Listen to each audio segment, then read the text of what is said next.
Hey, how's it going? What's up, Jesse Bear? So, I think that even though every scientific experiment, there's no failure in that. It's all just gathering data. But I feel like this particular show, the after show, may not be successful because no one else wants to chat. So that is okay with, or at least be here with me on the show. And I think, to tell you the truth, it's just because of the time that we're doing it. There's just more people at work doing work things. So I think this is going to be the last time I'm going to try this, because I can talk into the void and I don't have a problem talking into the void.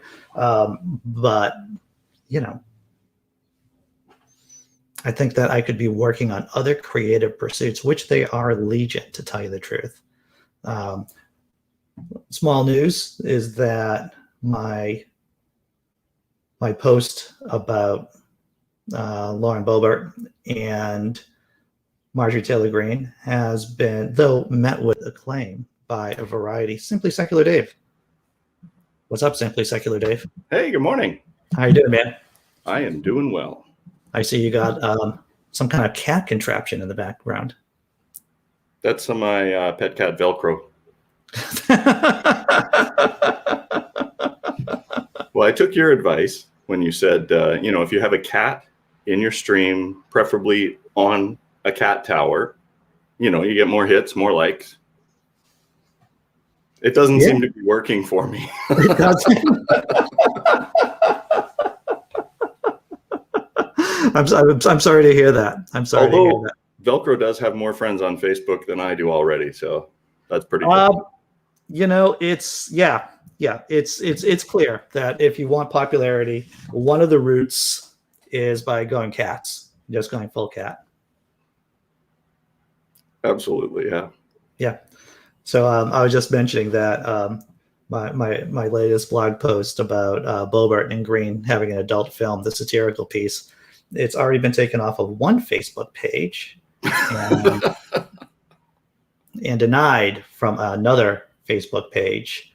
I don't know why it got denied off of Religion Morale, because actually I think it's pretty funny and satirical. But, that's the nature of cutting edge humor, I guess, Dave. I think the problem is it's too close to actually being plausible. Like if it was really out there, something you never see in the GOP, they'd be like, yeah, that's funny. But they're probably going, well, there's probably a lot of people who might take that seriously. Yeah. And, yes, this is true. And Facebook has been taking down atheist pages and groups lately. So I could see why, administrators might be a little cautious. I think there's a lot more to that than just the underlying issue of atheist pages. I think there's a lot of people out there who are content creators who are, they feel like because they're in the minority, they have the right to overstep certain boundaries. Yeah. And then they get their wrist slapped for it.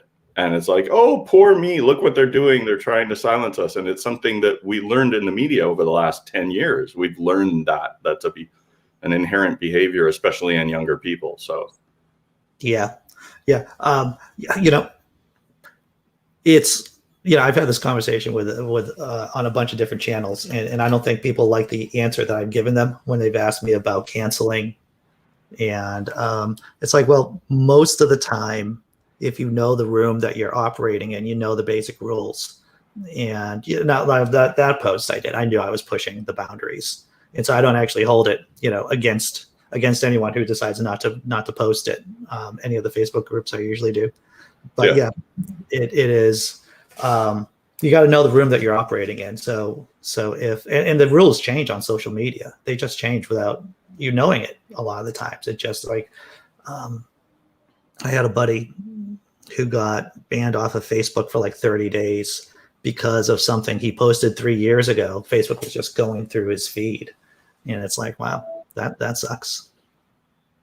Yeah, I think there's a lot to be said for atheist content creators right now.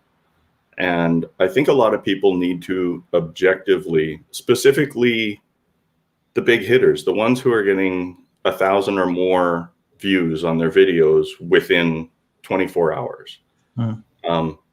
There is a need for them to sit down and watch their video with a stopwatch and say, okay, if I'm the most theistic person that I know, if I'm a mainstream person who was just questioning religion a little bit, and I was watching this video, how many seconds into this video would I get before I clicked on the little X on the top of the corner?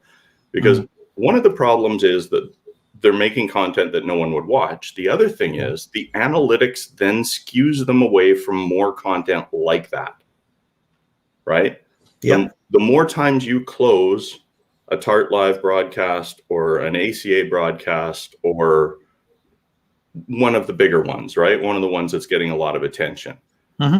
Every time you close one of those, it gets marked in your profile. Like, I'm assuming most people have an account or log on to YouTube with Facebook or something like that. And it measures that, and the analytics drive them in the direction of InfoWars and Parler posts and TikTok posts that are pro-religious instead of anti-religious. So they're actually doing more harm than I think they realize.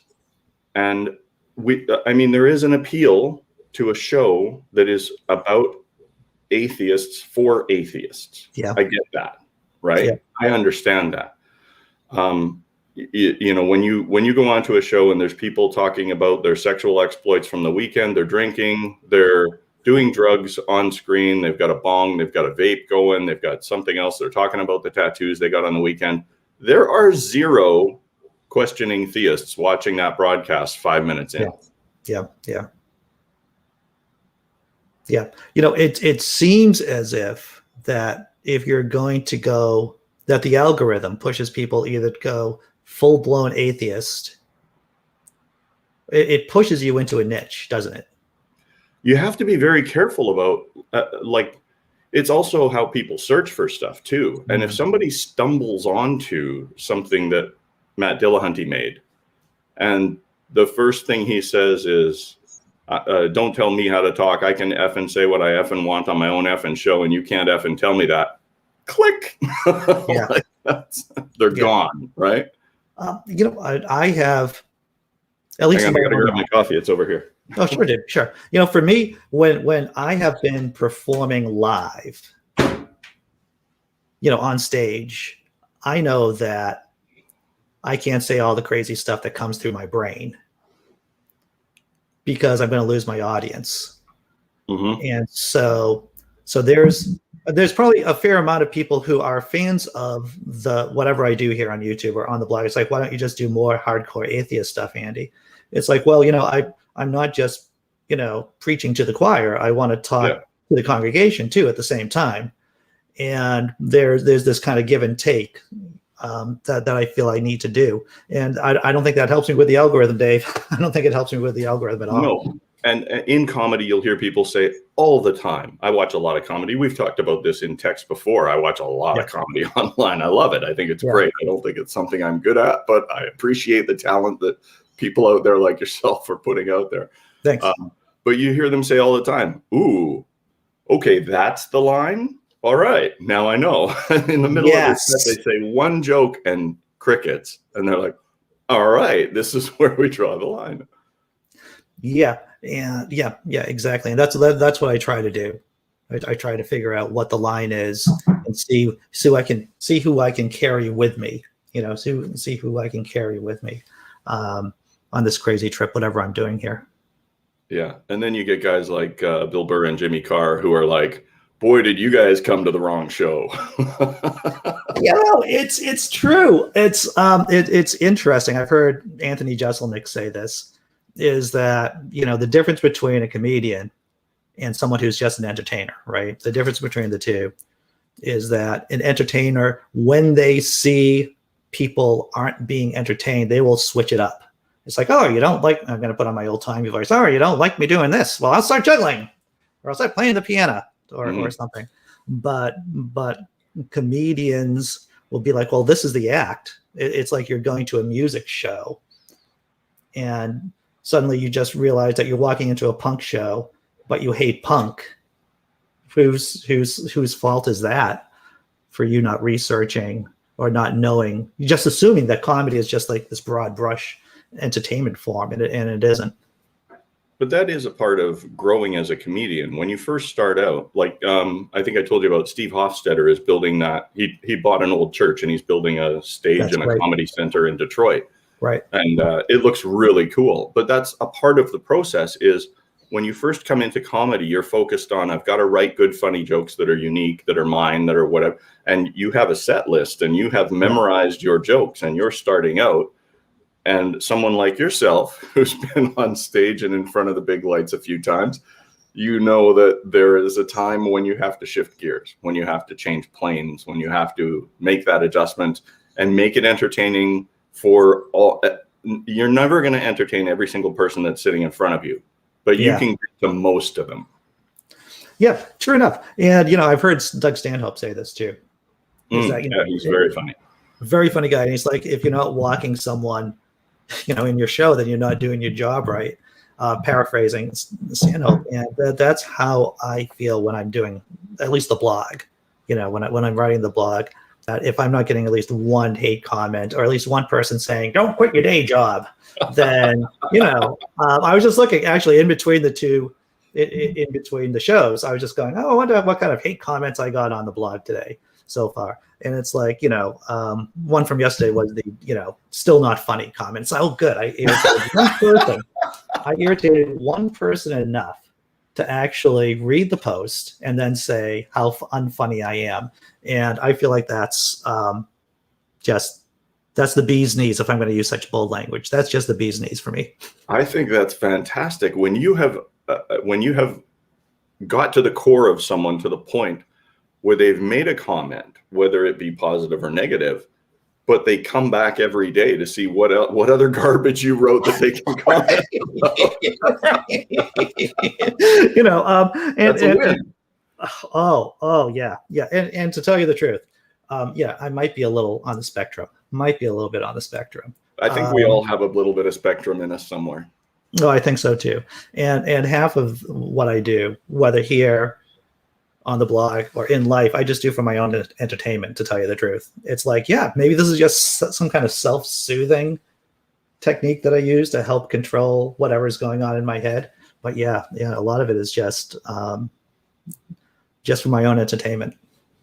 Well, I have to admit, I do get some therapy out of your Jenga broadcasts. Oh yeah, dude. I gotta get, what happened, right? Is that my buddy, Dead Air Dennis, he's a great guy. He's been on the channel. He's a local comedy guy. He's had a couple of heart attacks. He has these crazy stories about his heart attacks. And more than one of my friends have walked to the hospital while they're having a heart attack. They're like, someone's standing on their chest and they're like, well, the hospital's right up the street. I'm just going to go. He was one of those guys. But, I had this great portable tripod that expanded really easily. And Dennis let me use it for months. And it was one of those things, Dave, that I never thought he would actually ask for it back. Yeah. But he asked for it back. And I'm like, oh, no. Of course, I gave it back to him. But now I have to actually find another one. I have one that I have a Logitech Brio Cam, and they actually have the camera mount on it. And I have a really nice Manfrotto tripod with an arm on it. Yeah. I have others here, but they're 5,000 miles away from you and not doing you any good. So exactly. So hey, everyone in the chat. I'm sorry. I'm like just talking with Dave right now, and I'm ignoring the chat altogether. But thanks for showing up, everyone. Glad to see that you're here. So I have to get myself one of those. I have to get myself one of those tripods again for my desk, so I can actually expand the camera as I'm doing Jenga, because I really like the Jenga game too. Do you have like a Craigslist sort of thing or Kijiji or something like that out there that you can get on locally? Because that's a great source for that sort of thing. This is why I like surrounding myself with smart people like yourself, Dave. You poor bastard. Is that well? Yes, I think you now really get to where I'm at. Is that it's like, Andy, why don't you just do this obvious thing that you should have done like weeks ago? It's like, that's a very good point. Why didn't I do that? But that was going to be my name of my blog is 3 days ago. All the shit I should have done 3 days ago. right. Half of my problem is that a lot of my brain is just trying to think about what's funny. Which you do a spectacular job at. Thank you for the kind words. And so a lot of it isn't don't you need this thing for that thing that you really need, like a tripod? Shouldn't you really be focused on that right now, Andy? Yeah, but there's this other funny thing I'm really working on right now. And so I've gotten better at this as I've gotten older. Hard to believe. But I have a list of things on my phone. I don't know if you can see it. I have like a little Post-it. Oh, yeah. And I have things I have to do on my Post-it and when I do it, I actually give myself a little happy sign. And that's what keeps me kind of on track. Yeah, I have the Notes application in the iPod here, and I have my grocery list on there. I'm in the process of moving to another domicile. Oh, yeah. An apartment up here overlooking Vancouver. I sent you a picture of the beautiful sunrise over the Port of Vancouver. Cool. But I'm moving from here to a house that actually has multiple rooms that I can set up an entire studio, and it has a garage that I can work on cars and stuff. So I have my list of that stuff and all kinds of goofy things. But I keep a list. You got to keep a list, or you got to keep a list, man, because otherwise it's all just going to go. It's just going to disappear into the brain ether. Speaking of lists, I was chatting with a couple of people about the gun control thing. And as I'm one of your comfort Canadians, I'm sure Neil's your number one comfort Canadian. He is, yeah. Gun control in Canada exists, but it is not as restrictive as it is portrayed to be across the border. We have a very open licensing on hunting rifles. Now, you have to take a course. You have to pass a clearance test. You have to have proper storage for your weapon if you want to buy one. You can get a gun permit in Canada without actually having to go buy a gun. So if you have a friend who has a safe with 4 guns, like I have an uncle who has 2 safes full of guns. Inside each safe, there's a separate locking storage container for all the ammo. But he's got to have 20 guns. And 180-pound compound bows and all kinds of hunting equipment. But he lives quite far away from the city. Sure. And those are tools of the trade out there. Yeah. But this idea that you couldn't own a gun in the city, or like you can't expel a firearm in the city. There's gun ranges you can go to locally here that are relatively expensive. But if you're out in the sticks in Canada and you want to go hunt a moose or a deer or a bear, you get a permit for that. You go when it's open season, and you take your gun and you store it accordingly when you're traveling. There are lots of guns in Canada. The thing we don't have is mass shootings, large mags, and assault weapons. Yep. You raise a couple of interesting points there. Is that if America wasn't as late stage capitalistic as we are, if everyone was happier, if everyone had good health care, or at least basic health care, if we weren't as miserable as a people, then we wouldn't need as many gun laws, probably, right? We wouldn't need severe gun laws because people would just be happy and they'd be getting mental health services, and they'd be, far less likely to have the desire to become mass shooters. Yeah. Right. But unfortunately, so we're in this kind of weird situation that, yes, we need to, at the same time, do gun registration, gun laws, as well as trying to make, every state in America less crappy to live in. Yeah. But I think that, like, you talk about the kind of the happiness index, right? Yeah. The happiness. Yeah. If you guys there's a few things I think it was, I don't know if it was your post yesterday, but somebody was talking about, I think it was Seth Andrews' post on Twitter about reforming the USA and little steps that will get you to a better political electoral system. And I think if that can get done gradually, if gun reform can get done gradually, if healthcare reform can get done gradually, you will watch that curve of the happiness index take over the world in the USA, because you have the people, you have the economy, you have, I don't want to use it as a negative term, but you have nationalistic pride. There are a lot of people with American flags on their cars and houses, right? And if they can like America in the state it's in right now that much, imagine if you made those three things better in the USA. You know, it would change the world, I believe, as Bill Nye says. You know, there is this idea amongst many atheists that it's just a matter of time and the theists are going to lose and we're going to win here in the States. The big concern, of course, is something like what we just saw for the last 4 years. You know, a would-be fascist comes into power and uses faith as a weapon against democratic institutions. So, you know, there is this real, and it's really dangerous too, the idea that where we will eventually win. There's nothing eventual about this. Yeah. And the thing is, like, we have major trends, like even Obamacare.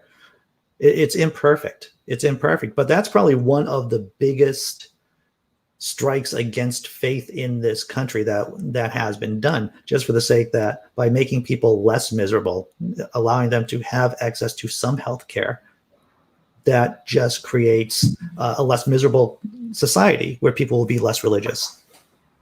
I don't know. I don't remember who it was. It might have been George Carlin who said the only place you'll find more sick people than a hospital is in a church. That's completely true. It is completely true. You know, you look at someone like, you know, we'll go back to Mike Lindell, right? Someone who was a hardcore addict. You can look at George, you know, Bush the Younger, also an addict in recovery, and just sick people, sick religious people. You know, they might have their addiction under control, but they've traded it in for this kind of horrible theocracy, this drive towards fascism. And that, I mean, that's been the blueprint for the 12-step program for how long? 60 years? Yeah. Replace one self-deprecating bad idea with a less self-deprecating bad idea, right? Yeah, exactly. Yeah, the idea that you have to give yourself, and psychologists will say this, right, is that there's this idea about having an internal locus of control and an external locus of control. And when psychologists talk about this, it's about how you control your life. Do you control your life, or do outside forces control your life? Do you define what you're doing, or do you allow other people and institutions to define what you're doing? And so people who have an internal locus of control typically are happier and more resistant against stressors, as against to people who have an outside locus of control. So when an alcoholic, someone who's actively using, who has an outside locus of control, right? It's the drug, whatever it is that's in control of their life. They go into these meetings and they find out that you still have to have an outside locus of control. That's just with your higher power. It isn't you, it's somewhere else. I think that is horrible. I think that is a flawed plan to begin with. People should be feeling empowered in their hearts than somewhere out here.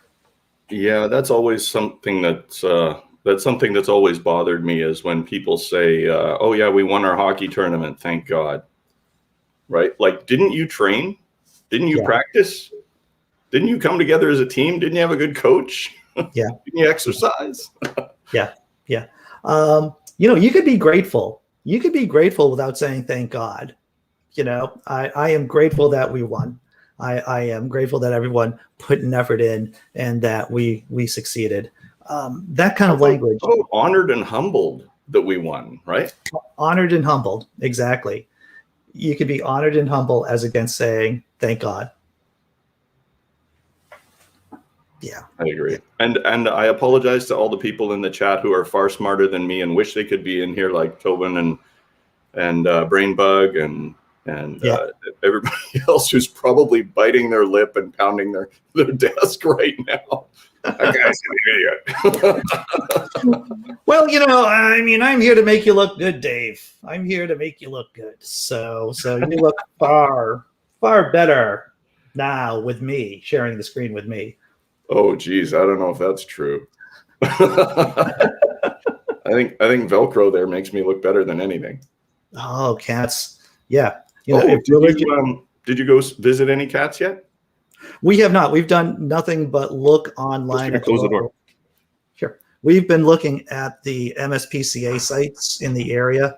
There's a great no-kill shelter called Angel Memorial Shelter over in Jamaica Plain, which is a part of Boston. And we haven't, it's all appointments only. You can only go there via an appointment. You have to set up beforehand, of course. And we've taken a look. That's a COVID thing, not an adoption thing, right? Yeah. Yeah, exactly. So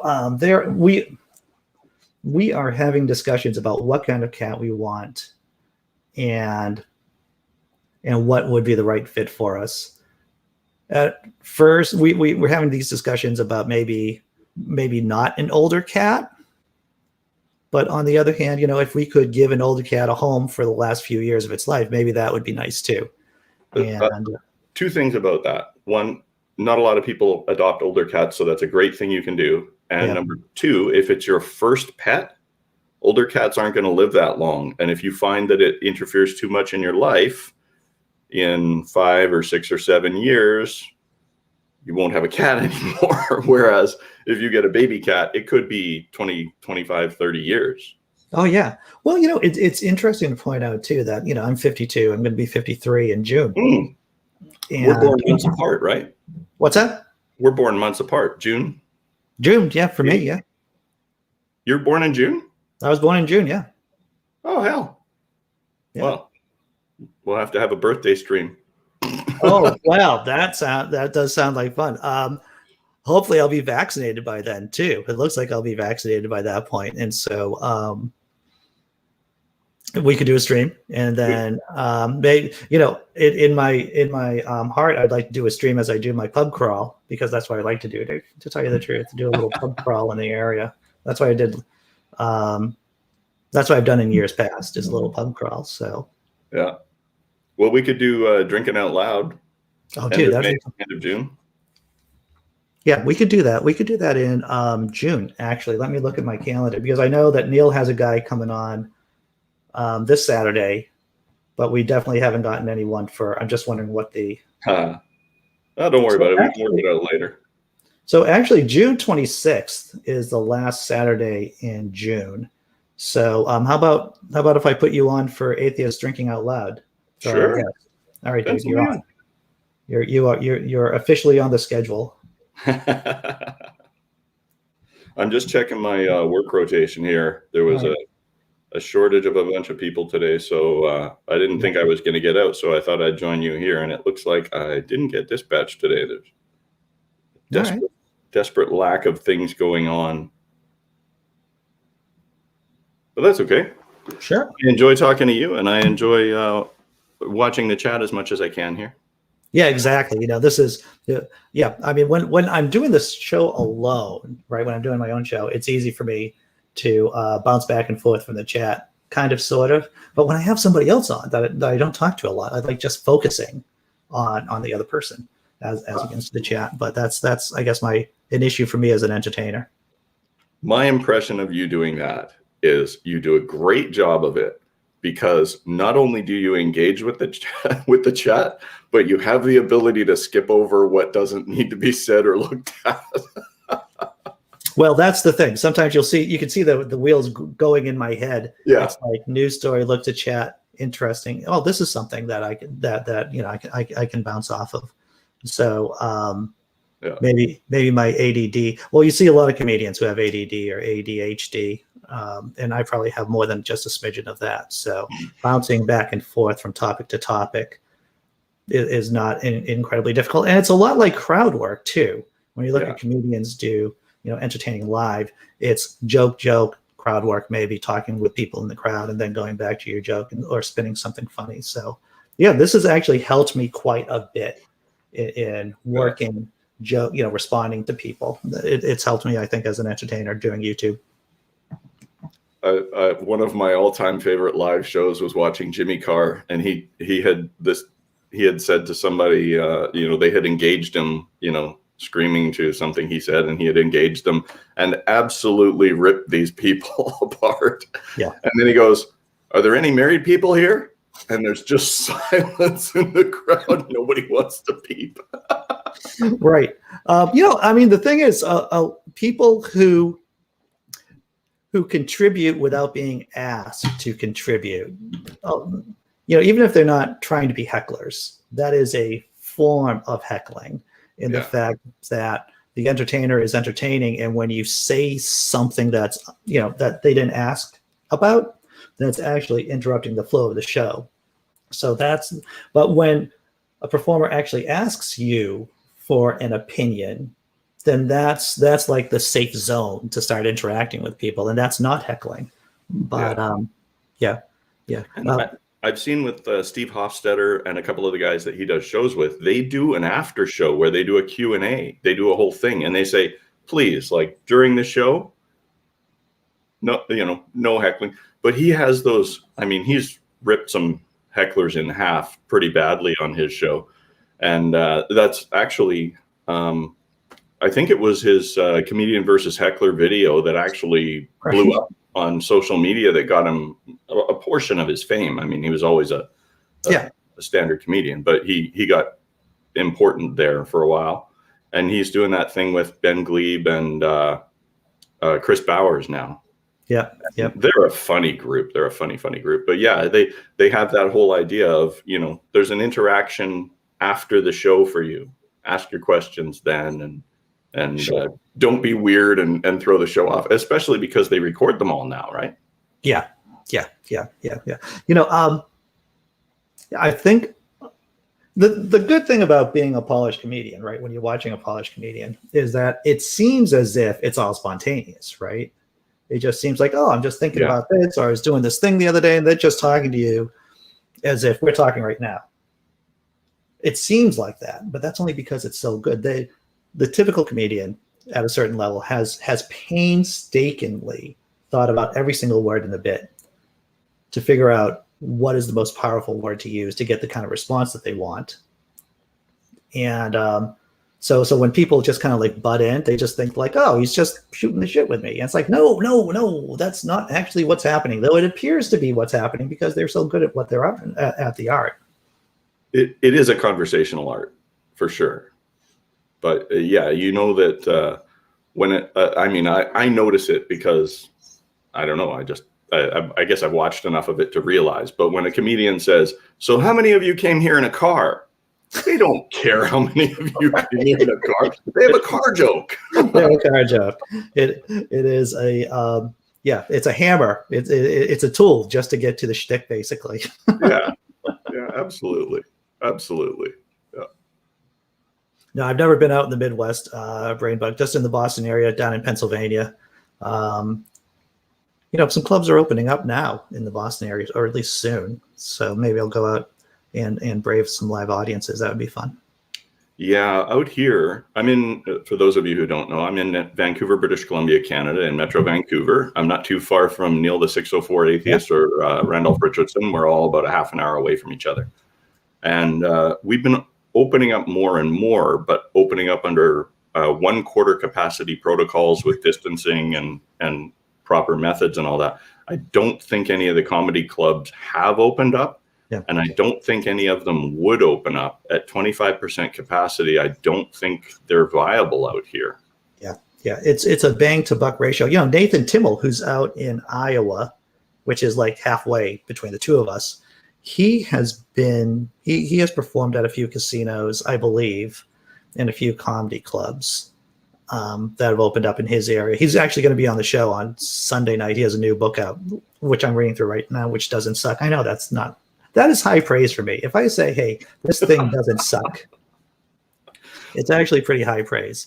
But I'm sure he'll come on and talk about the precautions that these clubs are using out in the Midwest to protect people from COVID. Well, and in Canada, we've had all three of the new variants have showed up in Canada already. So yeah, dude. Yeah, it's the variants, and let's face it, until we get herd immunity, whatever that looks like, whatever percentage that is, even after I get vaccinated, I'll still be cautious. Well, you know how the vaccinations are going in the US. Out here, secondary healthcare workers like home workers, home cleaners, those sort of people, they just made the list the last week or two, and they started doing people over 85, and they've just dropped it to people over 75. And I think it's called the B1 list. I'm an essential worker at my work, and we've had 21 incidents of COVID at the place I work. Christ. So we're on the B2 list. So they told me I'd be getting vaccinated between May and July. May and July, huh? Yeah. So Canada is way behind. That's why I don't know if you even heard about the news story of Trudeau talking with Biden about buying not the Johnson & Johnson vaccine, I think it was AstraZeneca or one of the other ones. They were buying 1 million units to try and get Canada up to speed. I mean, we have a lot less people, and they're a lot more spread out. Yeah. And, I don't know how we do as far as people who are at risk, how many people we have over 65. I don't know what those numbers are, but we're way behind where the vaccinations, like we haven't vaccinated any retail store people or anything like that yet. Wow, that's tough, especially with these COVID variants that are out that are more transmissible. That's, you look at places like Brazil, or what happened in the UK when these variants came up, it just burned through the population. Yeah. And I don't know. I mean, the UK being kind of a separate island entity has an advantage over the rest of Europe, but the rest of Europe, with the way travel was 3 years ago, and the way you could hit like 8 countries in one day. Yeah. And the Eurail passes and stuff like that, the chances of them being hit the hardest, especially by another wave, if a variant of this comes out that's vaccine resistant. Well, that's scary. That is the scary. My girlfriend works in biotech, and I think Dave, I have selective hearing. I know that might be surprising. No, not at all. I have selective hearing, so she's like, this is months ago. It's like, Andy, it isn't a question of when you get vaccinated for this particular virus. It's when the next one's coming down the chute. It's the next one that's coming after that. And I'm like, I'm just going to ignore, somehow I didn't hear that, Dave. Somehow I didn't hear that. Well, I used to work for McKesson Pharma for one of their subs, and I do data analytics. So I see all of the flu vaccine inoculations across Canada, and we can literally watch the wave cross Canada. Yeah. So when SARS happened, we were like, well, here's the yellow flag. There's another one coming down the pipe. It's a matter of time. And we handled this exceptionally poorly. And a wave of this that's slightly more contagious and slightly more lethal is on its way. It's a matter of time. We have 7 billion people on this planet, and all of them get infected with stuff every day. Yeah. And everything that a person gets infected with mutates to a certain degree. Every time it multiplies, every time it changes hosts, and that goes through the animals, the feedlots, the chicken houses, everywhere there are groups of animals and groups of human animals, we're at risk. So, I mean, it was a ticking time bomb. And I don't think we'll ever go back to a normal that looks like our previous normal. I think that the other good thing I will say about this is the 2020 flu season has not yet started in Canada. Nobody's getting the flu. It's not traveling across the country. People got vaccinated for the flu. Everybody who could get, and Canadian healthcare. So everybody got vaccinated. Everyone's wearing a mask. Everyone's wearing gloves, wiping their hands with sanitizer, washing 5 times a day. They're doing the right things, and it almost eliminated the flu. Yeah. So that's a good thing that's come out of this. We learned how to be more responsible with our population. Yeah, and that's going to save, over the long run, if those behaviors keep going on, more people, I don't know how many people die of the flu every year. I think it's some kind of crazy amount here in the States. It's something like 40,000 or something like that. That's just a number. In North America, it's an average of between 11,000 and 62,000. It depends on the flu that comes out, the variant, and how fast it travels. Right. And I know that because I've seen the numbers. Sure. It's funny that you're in data analytics. When I first met my girlfriend, we've been dating for a bit over 2 years now, about 2.5 years. And it took her a long time because of my stupid brain, for me to figure out exactly what she does. And one day the light bulb came on. It's like, oh, when you do data, you look at data from different sites and you compare oranges to oranges. And sometimes those oranges aren't oranges, but they're apples, and you turn them into oranges so you can compare oranges to oranges. And that's how, and when people ask me what she does, it's like, this is what I tell them, Dave. This is exactly how it makes sense to me. Yeah. It's an interesting world when you're looking at that, especially when COVID first happened. There was no testing in Canada. And I thought I had it back in March of last year. Sure. But we didn't have a test back then. And by the time we did have a test, I was 90 days out, and they said, well, test wouldn't work anyway. Yeah. So looking at when people are saying COVID deaths, I know in Canada, there was no accepting from the numbers for people who, like, if you had 2 weeks to live and you got COVID and died of COVID, you died of COVID. Yeah. But there was no accepting that. I know in the United States, they were actually pulling those numbers out to make those numbers appear lower. Yeah. So when you're comparing stuff like that, you have to be aware of the idiosyncrasies, region to region or country to country, right? Indeed. I was listening to, I mentioned this on the show before, the Sam Harris podcast, and he had an epidemiologist on. I believe they were epidemiologists, and they were talking about how we were underreporting deaths here in the States due to COVID. And this person was just saying, well, when you look at the deaths, and really smart people can explain things so that stupid people like me can understand them. They go, well, what you can do is take the total deaths from last year and compare them how this year is at the same time period, and the difference more than likely are the deaths due to COVID. And those deaths, because that's how they figure out deaths from the Black Death. Historically speaking, it's like, well, you just compare different years and death rates, and that is at least a sign about what the mortality rate is like for these diseases. Mm-hmm. The other thing is there's a lot of hidden numbers in that. There's people who died in a car accident, had COVID. No one will ever know that number, right? I mean, the numbers are never going to be, every statistician will say the best they'll ever do is 99.9%. Yeah. You can't get closer than that. There's always an exception to the rule. That's why it's so important for schools to give some sense of, when Hemant Mehta was on the show about a couple of weeks ago, we were talking about number, kind of some kind of knowledge awareness, mathematical awareness, and how a lot of people just don't have mathematical awareness. Now, I don't have, math is not my thing. That's why I do what I do. But even I can appreciate what regression towards the means means. Even I can appreciate some basic concepts. And if we just did that in schools, just to give people a sense of math, I guess that would go a long way. Yeah, there's a lot that the education system needs to focus more on not giving people answers to questions, but teaching people how to find answers to questions, right? Yeah. We had this discussion with Hemant when he was on the show, the Naked Diner podcast, a couple of years ago.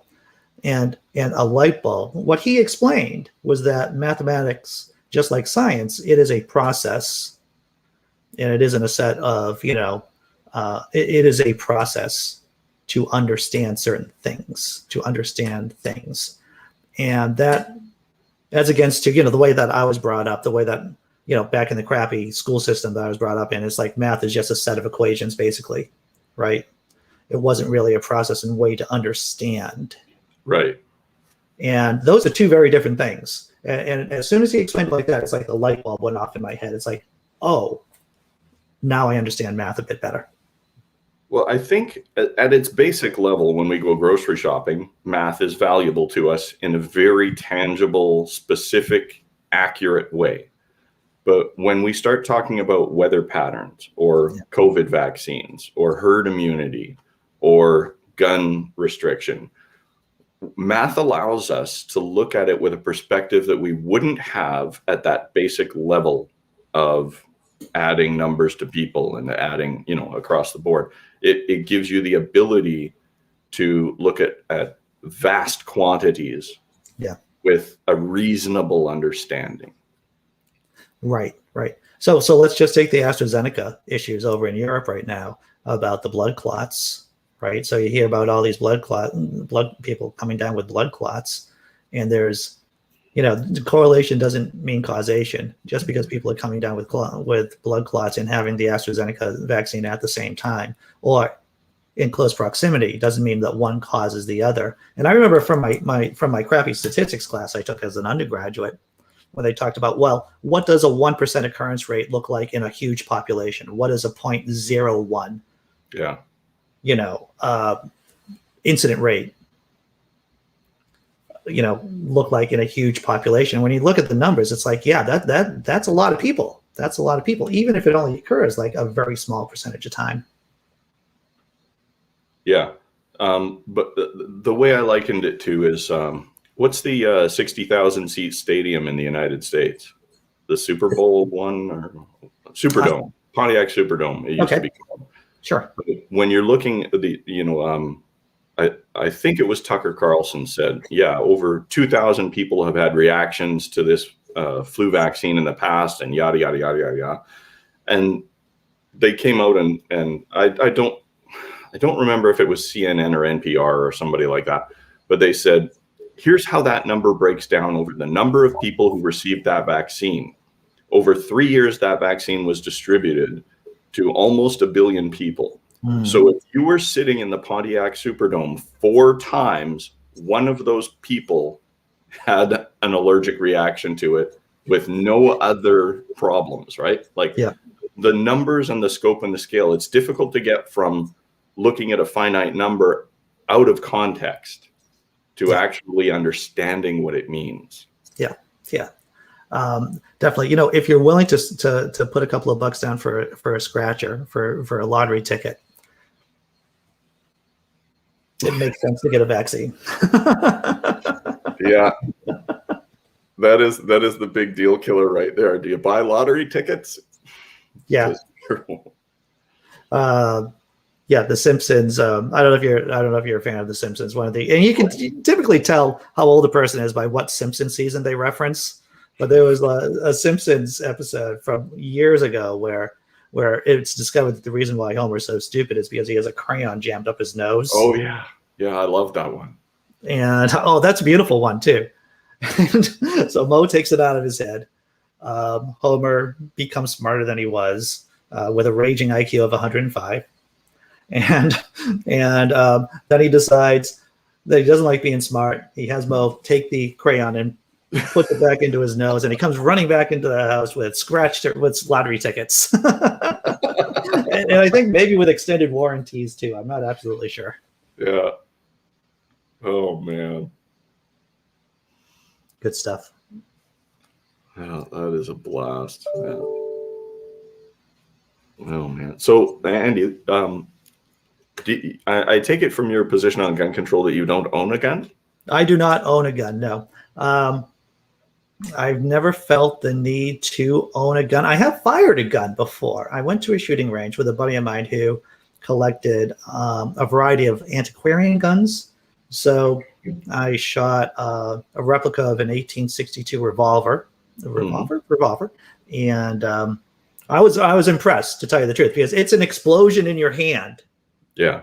Basically, there is a explosion. He's explaining it to me as he's putting the beeswax over the cylinder so that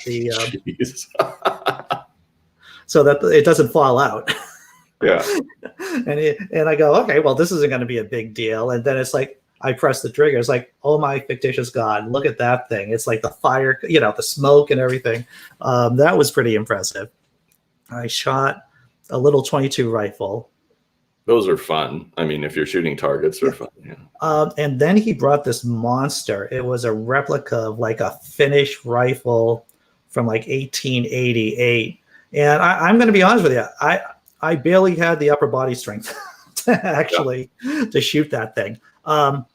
You had to be tough to shoot a musket. You had to be tough to shoot something from that time period. But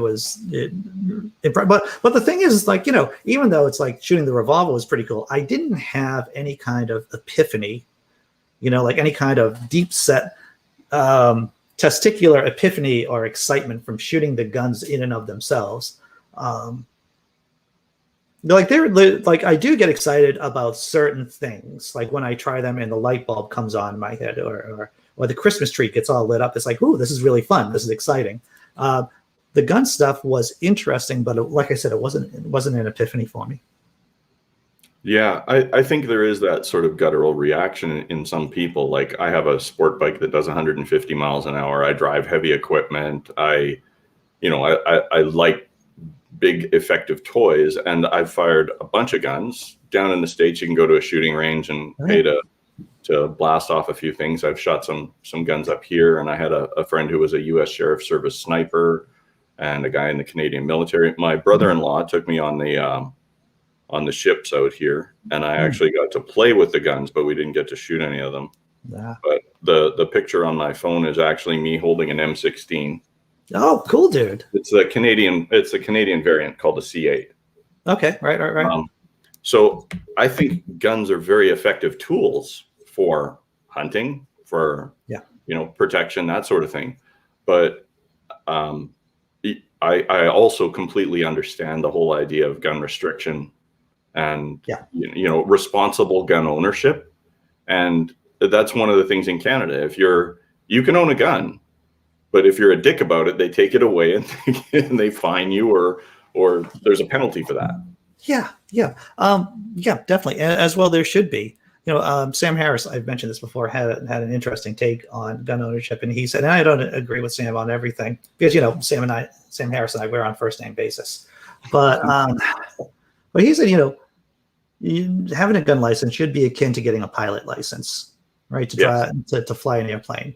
It should be that intense, and that intensity in and of itself, that amount of difficulty in getting a license is going to keep a lot of people out. It's just going to kick a lot of people out of the system because they just don't have the motivation or the mental acuity or the emotional, things will show up. If you got to sit down and actually take lessons, sit in a class about gun ownership and the safe way of using a gun, there's a far higher chance of you getting identified as someone with severe problems who should not own a gun. So there's a lot of utility in treating a gun license the same as you would in piloting an airplane. Well, in Canada, the difference being, because I'm your second favorite comfort Canadian. Right. In Canada, I have a driver's license. I have been vetted to go on the ships with my brother-in-law, and I'm currently going through transport security clearance. And getting a class 5 in Canada as a car license is easier than getting a gun license is easier than getting a driver's license. Getting a gun license is 10 times easier than getting a motorcycle license. Interesting. And I would say that security clearance for anything government in Canada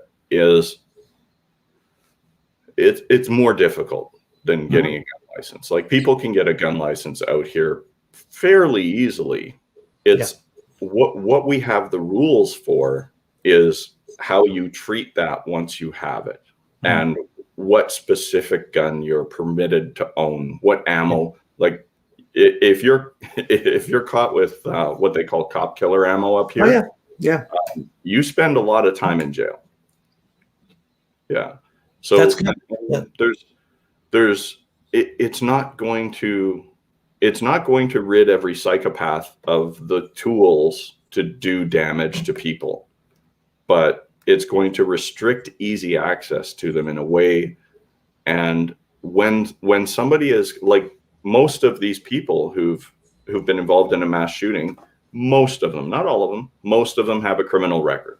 Yeah. And if they were investigated for a criminal record and found to be unfit, or it was part of their conditions of release that they did not own or possess a weapon, maybe you're not preventing all of them. Maybe you're preventing a couple of them, Yeah. but it's a good step in the right direction. And it takes you to a place where all of the people handling guns have a better perspective about what kind of a tool it is, what it's supposed to be used for. It's not a fun toy that you bring out when you have a whole bunch of friends over. Oh my God, yeah. It creates a disincentive for not being responsible with gun use. I just read a blurb about the most recent mass shooter here down in Colorado. 21-year-old dude, and his brother was talking about how the shooter was paranoid. He was paranoid since the age of 14. Oh yeah, I heard that on the news this morning. Yeah, people were out to get him. Now you can't tell me if he had to sit through a class and had to go through, a number of classes that wouldn't come out. That this dude is actively paranoid, and perhaps he shouldn't have access to semi-automatic weapons. Yeah, I think. I don't know for sure, but I would assume that in Canada, people like, what's his name from InfoWars and Tucker Carlson and those type of people, I don't think they would qualify to own a weapon in Canada. I just don't think they'd get them in their hands. Yeah, it's just unhinged people. That's what it is. It's just unhinged people. Dave, It's hard to believe, dude, but we've been talking. We're almost coming up to an hour on this thing. Well, you're a good talker. Oh, no, sir. It's all about the people who I'm with. Surround myself with good people. That's what I do. That's all. Do you want to hit on reparations before you go? Because I'm a Canadian and I don't know enough about it. Yep. But I'm opinionated about everything. Well, I'm still confused about the Northwest Territories. We're going to be confused about each other's countries right now, Dave. Yeah. Is that all Inuit territory right now? Northwest Territory? What does that mean? I mean, when I was a kid, it was the Northwest Territories. Now it's not. What's going on with the Northwest Territories? Yeah, none of it. It's a beautiful place up north, close to Russia, very vast, and there's few people that live there. It's mostly I think for the most part, it's the guys from the mining companies and the oil and gas companies that are up there, that are the majority of the population.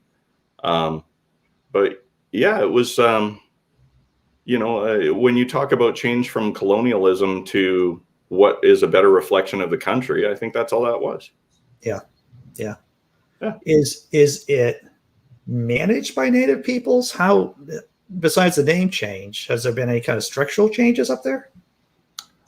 For the most part, as far as I know, I would say no. I don't think. I think regionally, there's regional management all across Canada because we just don't have the population or the infrastructure to put a body in place that says, okay, we're going to run everything. Yeah. It's in the United States, you'll see rural areas that have great roads and beautiful high school stadiums and all that. Yeah. And you will not see that here. Interesting. Yeah. Canada has 25 million people or so? I think we're up to 36 or 37. All right, 36 million. And it's larger than geographically speaking, it's larger than the US. Yeah, but we want Alaska, but we're willing to give you Newfoundland. No. Newfoundland is closer. I'll say that to me. It's closer. Yeah, and it's full of great people. Yes. So okay. So that's Northwest Territories. What's your question about? How can I help with reparations? Well, what's your? Let me hear your take on it. I know there's this whole thing about.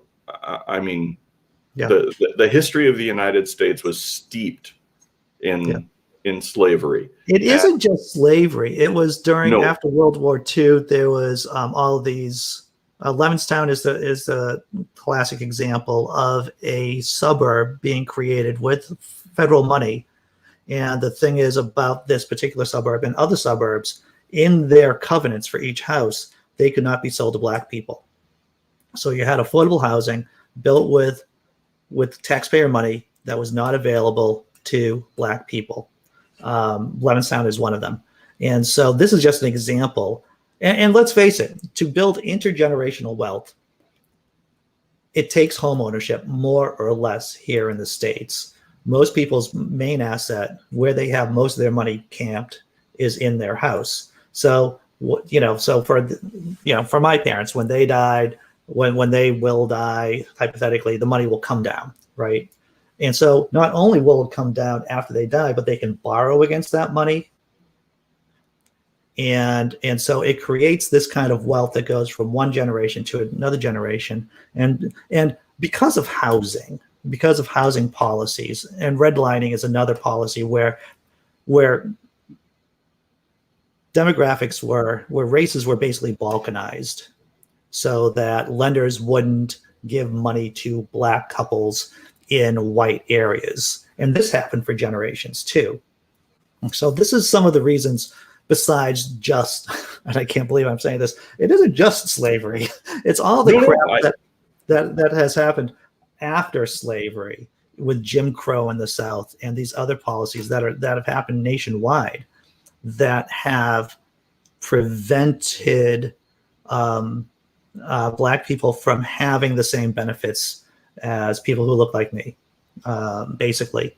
So yeah, so I, it took me a while today to get my mind around reparations. It took me some time to get my mind around reparations. We had, going back to the Naked Diner podcast, we had comedian W. Kamau Bell on a couple of years ago now, and it made me brilliant comedian. And it made me take a deep dive into reparations and the logic behind reparations. And I have to tell you, as I've gotten older, I haven't gotten more conservative. If anything, I've gotten more liberal, because I think that's where the data goes. That's where the data takes you, especially when you see things like this, like I mentioned earlier in the previous show about how Stockton, California, they just give people UBI money. They just gave people money and how much it benefited them.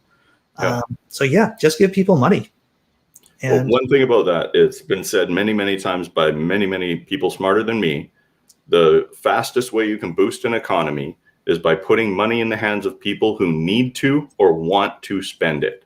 Yeah, it's as simple as that, really. And it's just there are moneyed interests. But let me ask you the big question on my mind about reparations. Yeah, is I don't see how anything that could be done at this point would be enough. I don't know how you would do it. I don't know what would work. I don't know how do you financially compensate an entire group of people like that? Yeah. For all of that. Yeah. How do you get there? I would say two things. One, we both agree that there are a lot of smarter people than us. And there are a lot of people who have given this thought much more than we have. And two, I always go back to the basic principle of the perfect shouldn't be the enemy of the good. Fair enough, yeah. So if we can't do it perfectly, does that mean we can at least, lessen the harm? Can we at least ameliorate it? Can we at least do something to make it more right if we can't make it perfect? And the answer to that is, of course, we could do something better than what we're doing now. Absolutely. And what's interesting about these small like the Evanston in Illinois, them doing reparations or playing around with the idea, is that it's a nice test case, right, to see what works or what may not work in the future. It's like that with Obamacare, right? It was first started here in Massachusetts, and it was Romney Care. It was tested out here and then brought to the entire country. So we're fumbling. We're fumbling through the process. And once again, we can't allow the perfect to be the enemy of the good. Yeah. Yeah, yeah. And you know this, right? And everyone in the chat knows this, is that part of being a skeptic is just holding judgment, or having a tentative opinion, and then seeing the more data as more data comes in about what the way forward is. And so yeah, that's how I look at reparations right now. Well, yeah, and my caveat is I'm in a different country, and even despite that, I haven't dug deep enough into it in a meaningful way. I mean, you hear about it on the news, but that only means I've heard about it. It doesn't mean I know about it. Yeah. And I noticed Impossible God there wrote, we bought Alaska fair and square. Well, we can buy it from you at that price. That's fine. Right. We bought it from the Russians, who were like seriously desperate for money. Well, we bought most of it. We bought a lot of America from Napoleon, who was really desperate for money, and then we bought Alaska during a war. I think it was during the Civil War. We actually bought Alaska. That's how much the Union was not serious about the Civil War. I know this is gonna, but it's like we had so much resources. We're like, yeah, we're fighting the Southerners, but I think we can make this deal, can't we? And we got the money for that. Yeah, we'll give you some maple syrup for Alaska, and maybe some of our high test good quality beer. There seems to be that on every corner in Vancouver. Excellent. I think there's some sort of competition between Vancouver and Portland to have the most brew pubs. Oh, really? Huh? It appears so. Yeah, I think we're up to 622 now. Dude, that's an insane amount. It's ridiculous out here. That is an insane amount. Yeah. What's the marijuana situation going on up there? You mean, do I have any? No. I mean, it's fully legalized at this point for recreational use. I have seen people walk down the street smoking pot at the fireworks in Vancouver. We do the 4 nights of fireworks in Vancouver, and they, hundreds of thousands of people on the beach. And guys have literally puffed on a joint and passed it to each other, walking past the cops. Nothing. And a guy walks by with a beer behind them, and they grab him and dump his beer out. Oh, the injustice of the universe, my friend. Yeah. But where I live right now, which is unfortunately a city I'm moving away from. Hey, B. Hey, what's up, B? They actually made it legal to take a beer from your house, put it in a cup like this, and walk down to the park and enjoy a sunset at the water in the dog park, whatever you like. You can wander around with an open container now.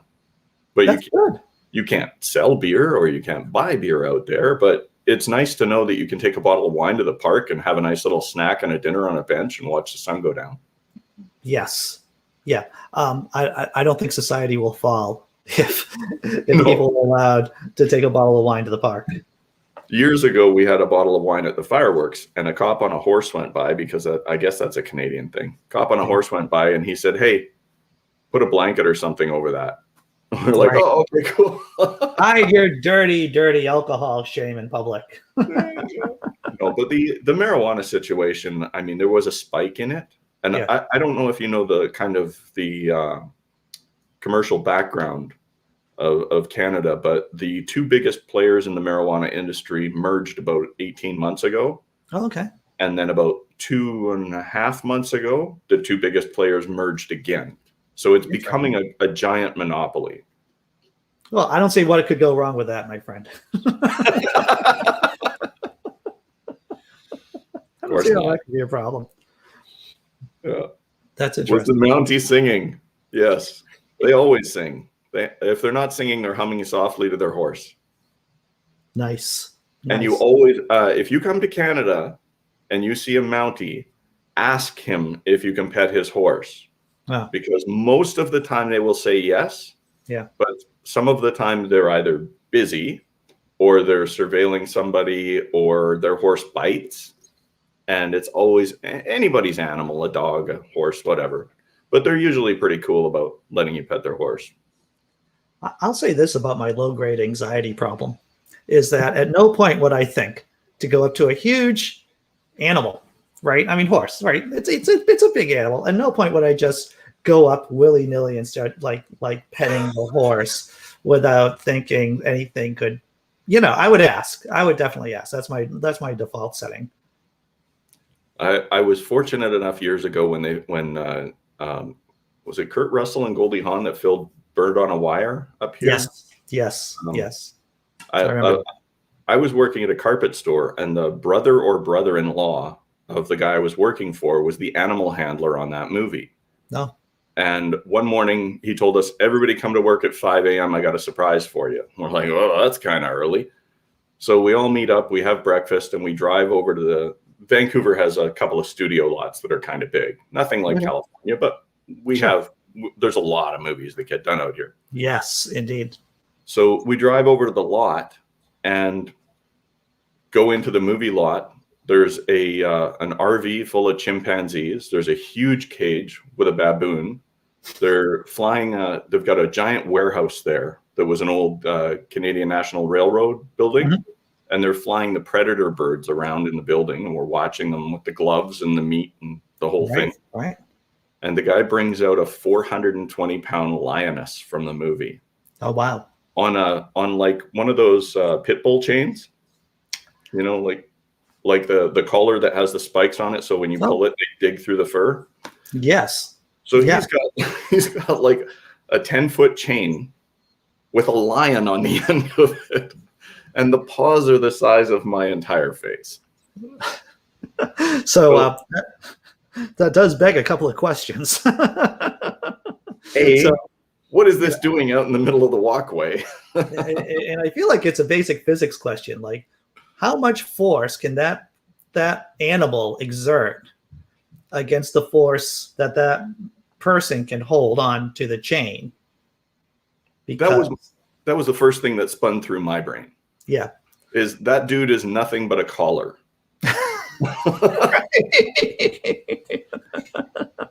My second question would be, I wonder if she's been fed recently. I'm certain they were well fed. They were in really good condition, to be sure, but you wouldn't stand next to a hungry lion, especially a female, because they're the hunters, right? Right, they're the hunters. They're the workhorses, I guess, mixing my animal metaphor. Yeah, they actually do the work. Yeah. So this guy brought it up and said, "Do you want to pet her?" And I'm like, "Well, if it wanted to kill me, it could do it from here. It could do it from there. Sure, let's pet it." So this thing does like a dog, just stuck its nose in my crotch, and I'm like, I'm gonna die. And it would be in the ways that you could die. That would have been the most one of the most silly and painful ways. I was thinking of the headline, like Florida Man, right? That's exactly it. Dude gets his genitals bitten off by lioness. Yeah. So he says, pet it, but pet it hard. You don't want it to like swat at something to think there's like a bug on its hair or something, Right. So pet it hard, like and let it see you. So I end up petting this thing, like pushing its head down almost. Yes. And all of a sudden it goes, and he says, "She's purring. It's okay. It's okay. She's purring. Just keep doing what you're doing. She likes it." So I literally have both my hands like this, and I'm pushing down on this thing's head. And it's doing the cat thing. Like if you own a cat, it'll do this thing with its head when you pet it, right? Yeah. So it's doing, and it's nearly lifting me off the ground.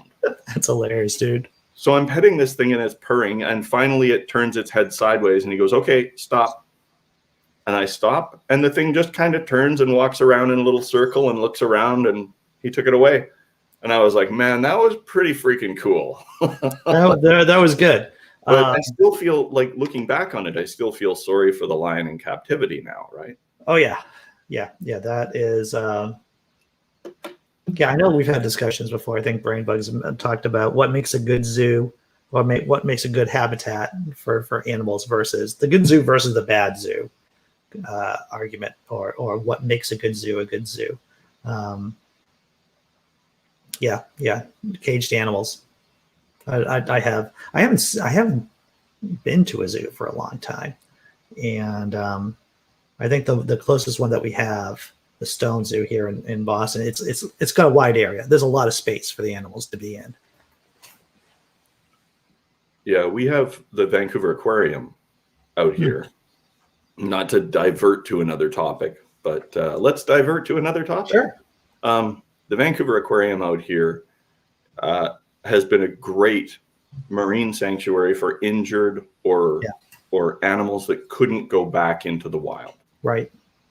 They have stopped with the killer whales. Good. And they have stopped with the beluga whales because cetaceans, any cetacean that travels 6,000 miles a year in its life should not be kept in a tank. Yeah. And they have completely gone away from that. And they're more of a research thing. They have a 3D presentation now and some other stuff. And they, they focus on local stuff, but they also focus on what's entertaining. But I don't know if you know the whole history of Greenpeace and whale wars and the sea shepherd. Oh, yeah. Well, I know some of it. I know some about the Rainbow Warrior physically getting in the way of whaling ships. And Paul Watson was a Canadian, and that started in Vancouver and migrated down to Seattle. So, of course, the Vancouver Aquarium has been constantly under attack by people concerned about animal welfare for a long, long time. So they were one of the aquariums that was an early adapter to not harming animals and not, and like I said, cetacean research was done. I had the pleasure, I will say, of meeting Pete Bethune. He's the guy who was on the ship that was rammed by the Japanese fleet in the Antarctic.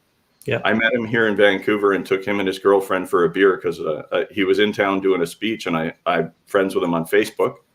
And I said, hey, if you got time for a beer, I'd love to buy you a beer and have a chat with you. And we talked about stuff. And now he's in. Cool. It was really cool. It was really cool.